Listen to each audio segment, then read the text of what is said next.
Throughout our project, our light source has been coming from the right towards the left. So I'd like to add a shadow to the left side of the tree. This will also add the accent color of blue. First, we're going to brush on a layer of glazing medium. Then I'm going to pick up some of the blue mix and I'm going to work that down the left side of the tree, blending it into the glazing medium. This will also add an accent color to our tree.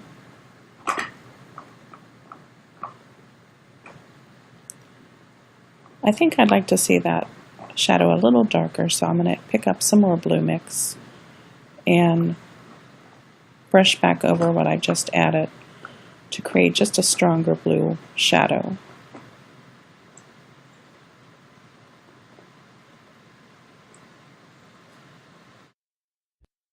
You can see now the difference where the side is a real white and the snow on the side has just a blue cast to it, which makes it appear a little more like it's in shadow. So at this point I want you to, finish up the details that we've worked on. Let your extender dry on all the parts, and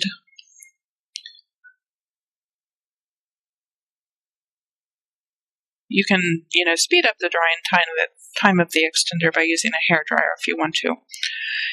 But just make sure it's totally dry. And then once that's done, I want you to stop and put a light coat of glazing medium over your whole board. Just take like a 1 inch, 3/4 inch brush or something and brush just one coat of the glazing medium over everything like you would be varnishing the board.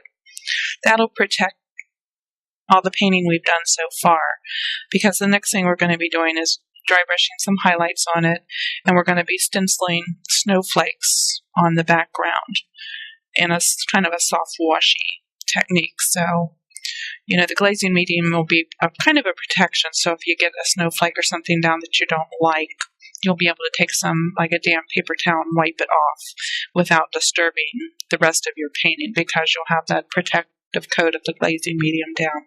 So, we're going to stop, catch up to this point, let everything dry, and then put a coat of glazing medium over everything and let that dry, and then we'll come back to do the final steps.